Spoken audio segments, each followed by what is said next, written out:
Namaskar students of MSc NNE. Today's session topic of your course Applied Food Science and Product Modification is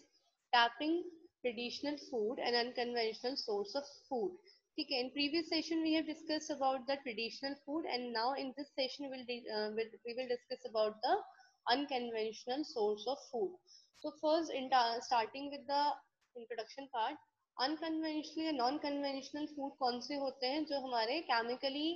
produce करे जाते हैं such as carbohydrate hydrocarbons industrial organic chemicals ठीक है in process के द्वारा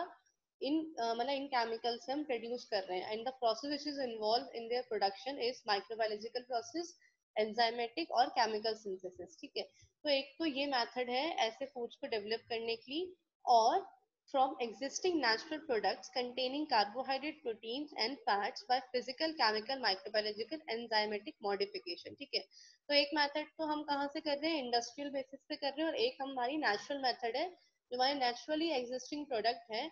उनमें ही कुछ modification करके हम क्या कर रहे हैं अनकन्वेंशनल फूड डेवलप कर रहे हैं ठीक है तो ये आपके अनकन्वेंशनल फूड होते हैं जो नेचर में एज इट इज प्रेजेंट नहीं होते थोड़ा बहुत उनमें मॉडिफिकेशन करके मॉडिफिकेशन हम फिजिकली केमिकली माइक्रोबायोलॉजिकली एंजाइमेटिकली हम मॉडिफिकेशन करते हैं जिससे कि उसका जो आउटपुट है जो इसका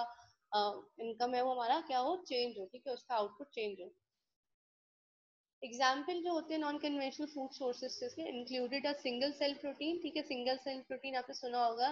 आपका एससीपी होता है आपका ठीक है ड्राइड सेल होते हैं माइक्रो ऑर्गेनिज्म के जैसे कि आपके एल्गी या बैक्टीरिया या ईस्ट मोल्ड एचिनोमाइसीट्स भी आपका एक बैक्टीरिया ही होता है उसका ठीक है और मतलब इन सब के माइक्रो ऑर्गेनिज्म के ड्राई सेल्स का भी हम क्या करते हैं फूड प्रोडक्शन में इन्वॉल्व करते हैं ठीक है तो ये आपका बायोटेक्नोलॉजिकली होता है हम ऐसे जब उनको मतलब क्या कहते हैं माइक्रोब्स को फूड में इंकॉर्पोरेट करते हैं ठीक है तो एक तो ये मेथड है इसको डेवलप करने की नॉन कन्वेंशनल फूड सोर्सेज को या फिर हम जो ड्राइव प्लांट और एनिमल प्रोडक्ट्स होते हैं उनको ही चेंज करते हैं ठीक है जैसे कि आपका लीफ मील आता है लीफ प्रोटीन कंसंट्रेट आता है ठीक है आपका फिश प्रोटीन और आपका मीट प्रोटीन कंसंट्रेट आता है ठीक है हमने प्रोटीन कंसंट्रेट और प्रोटीन आइसोलेट्स में ही पढ़ा था तो जो सिंथेटिक प्रोडक्ट हैं आपके तो वो आपके नॉन कन्वेंशनल फूड सोर्सेज में आएंगे Example, carbohydrates, fat, protein, peptides, amino acid and vitamin prepared by chemical, microbiological and enzymatic synthesis. ठीक है manufactured और combination food that is engineered, reconstructed और textured. ठीक है मतलब हम इसको या तो फूड इंजीनियरिंग मेथड से उनको बना रहे हैं या उनको रीस्ट्रक्चर कर रहे हैं और उनके टेक्सचर फिट कर रहे हैं ठीक है बट आपके मेन न्यूट्रिएंट्स वही इसमें इन्वॉल्व होते हैं बस प्रिपरेशन जो होती है वो चेंज हो जाती है प्रिपरेशन जैसे chemical microbiological enzymatic preparation change हो जाती है benefits what are the benefits of unconventional food source Unconventional food must be nutritionally valued to humans or animal and conventional value of food which ensure quality and social and culture acceptability ठीक है